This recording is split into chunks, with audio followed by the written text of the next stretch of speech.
तो जैसा कि आपको हमने बताया कि राजस्थान में जारी हीट वेव का सबसे अधिक असर देखने को मिल रहा है बाड़मेर में। यहाँ पर बुधवार को बाड़मेर का तापमान रिकॉर्ड किया गया 48 डिग्री, वहीं गुरुवार को बढ़कर ये हो गया 48.8 डिग्री।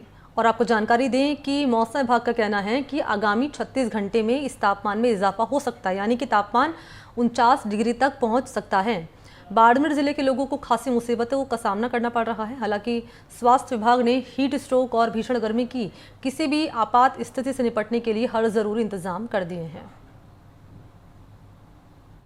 राजस्थान में हीट वेव की दूसरी लहर चल रही है और इसका सबसे बड़ा असर पश्चिमी इलाके बाड़मेर में देखने को मिल रहा है। कल यहाँ पर पारा 48 डिग्री के पार हो गया था और नगर परिषद और जिला प्रशासन ने यहाँ पर बचाव के लिए शहर में पानी का छिड़काव भी किया था। हमारे साथ कुछ लोग भी हैं जो इस भीषण गर्मी से बचने के लिए छाया की शरण लिए हुए हैं। इनसे जानेंगे कि कितना असर यहाँ पर देखने को मिल रहा है और जो दिनचर्या है उसमें क्या बदलाव आया है। सर, क्या नाम है आपका? लोमित जोशी। अच्छा, कितना असर देख रहे हैं गर्मी का? बहुत ज्यादा गर्मी है। हम तो बस इंतजार कर रहे हैं मानसून का थोड़ा राहत मिले। मौसम विभाग बार बार वेबसाइट देख रहे हैं, उनकी कुछ खबर आ जाए राहत भरी के मानसून आ जाए, थोड़ी राहत मिले। बाकी उम्मीद तो अभी है नहीं राहत मिले। अच्छा, तो बचाव के क्या उपाय कर रहे हैं? बस नींबू पानी पी रहे हैं, छाया में बैठे हैं थोड़ी देर। बाकी तो यही है, गन्ने का जूस, नींबू पानी, अपने को फ्रेश रखने के लिए, लू से बचने के लिए यही परंपरागत है उपाय, वो कर रहे हैं। अच्छा, तो दो चार दिन लगातार अभी तक और जो तापमान है उसमें बढ़ोतरी की संभावना है, तो क्या कितना फर्क रहता है उसमें दिनचर्या में? दिनचर्या में तो ये है कि अपना काम कोशिश करते हैं कि जल्दी खत्म करें। बाकी तो गर्मी है, उसका कुछ कर नहीं सकते, बस बचाव ही उपाय है। अच्छा भैया, आपका क्या नाम? बाबू शेख मेरा नाम है। अच्छा, तो यार छाया में शरण ली हुई है, क्या बाहर सहन नहीं हो रही गर्मी? अभी 2-4 दिन से आप देख रहे हैं तापमान बहुत ज्यादा बढ़ रहा है, 48 डिग्री बढ़ गया है। और अभी मानसून की चेतावनी और है कि 28 तारीख तक और गर्मी बढ़ेगी। इसके लिए बचाव की यही है कि कहीं छाया धूप में धूप से बचे और छाया में बैठे, पेड़ पौधे हो ज्यादा, ताकि क्या वातावरण भी ठंडा रहे। ठीक है। अच्छा, तो गर्मी तो पड़ती है रेगिस्तान में, इस बार कुछ ज्यादा लग रही है, तो पिछली बार कब ऐसी स्थिति देखने को मिली? पिछली बार देखो जून महीने में ही आई थी, लेकिन इस बार अप्रैल और मई, ये भी हीट का महीना आ रहा है। जैसे वो मौसम विभाग कह रहा है कि हीट वेव बढ़ रही है, तो तापमान और ज्यादा बढ़ रहा है। तो ये 1 महीना पहले जो आया, ये शायद नुकसानदायक है। आम लोगों को ये चाहिए कि पानी पीते रहे, नींबू पानी पीते रहे, नहीं तो क्या है कि डिहाइड्रेशन हो जाता है, पानी की कमी से आदमी मर भी जाता है।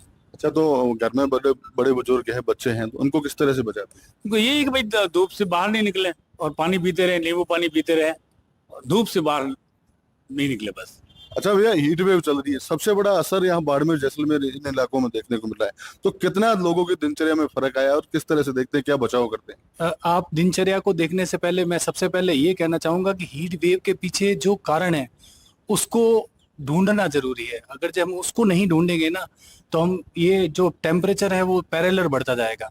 मैं मानता हूँ इसका सबसे बड़ा कारण बाड़मेर में मल्टीनेशनल कंपनियां बहुत सारे सेक्टर में काम कर रही है।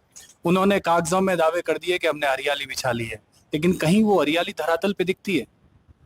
तो हीट वेव के बढ़ने का सबसे, आप देखिए पूरे भारत में टॉप पे हम क्यों हैं? क्योंकि हमने यहाँ पे विकास के नाम पे कंक्रीट का शहर बना लिया है।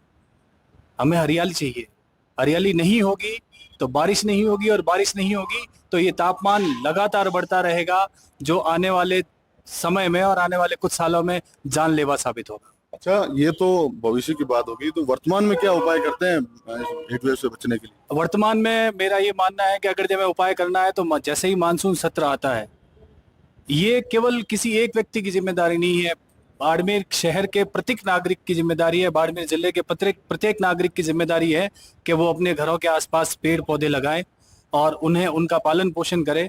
हमें गर्मी से बचाव का एक ही कारण लगता है कि जब तक हम अपने शहर को हरा भरा नहीं बनाएंगे, तब तक हमें इसी तरह की परेशानियों को झेलना पड़ेगा। अच्छा, नगर परिषद ने कल हीट वेव को देखते हुए पानी का छिड़काव कराया था, क्या उससे कुछ राहत मिली थी?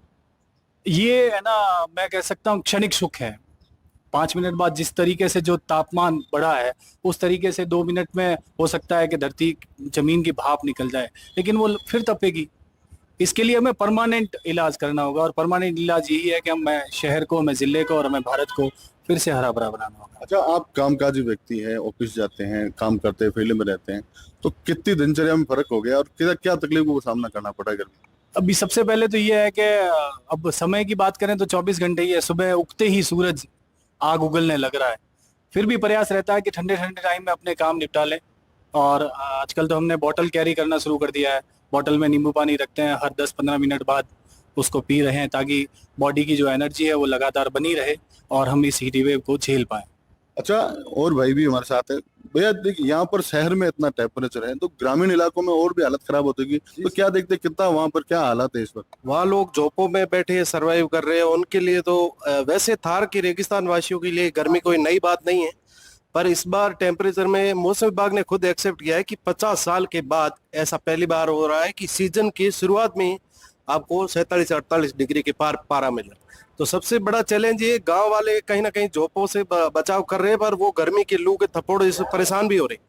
शहर में भी बहुत ही तेज गर्मी है, शाम को 7 बजे तक सूरज का प्रकोप रहता है, शाम को 7 बजे तक गर्मी रहती है। इसको देखते हुए यहाँ के बासिंदे कूलर पंखों से तो परेशान हो गए, अब एसी का सहारा शरण ले रही, जो हर कोई सर्वाइव नहीं कर पाता। अच्छा, हमने देखा कि अभी आप यहाँ पर बैठे, तो कहाँ जा रहे थे और बीच रास्ते में रुकना पड़ा क्या? रास्ते में रुकना दिन को मार्केटिंग का काम है, हमारा सेल्स का काम है, पर इस वक्त ना तो कोई सामने कस्टमर मिलते हैं, नहीं हम खुद सर्वाइव कर पाते। ये लू है, बाइक चलाने में परेशानी हो रही है, बहुत ही ज्यादा परेशान है। इस वजह से छाया में बैठे 2-3 घंटे के बाद जो लगेगा कि रिलीफ मिल रहा है उस वक्त जाएंगे। अच्छा, रात में भी टेम्परेचर है ना 40 डिग्री के करीब है, तो क्या रात में तकलीफ होती है? एसी कूलर काम करते हैं? रात को अगर एसी में सोएंगे तो ठीक है, अदरवाइज बाहर छतों पे सोते हैं तो रात को 12 बजे तक गर्म हवाओं के थपेड़ों से जो है वो चले, बहुत ज्यादा परेशानी होती है। कहीं ना कहीं ठंडा कपड़ा ऊपर बिछा के वैसे सोते हैं।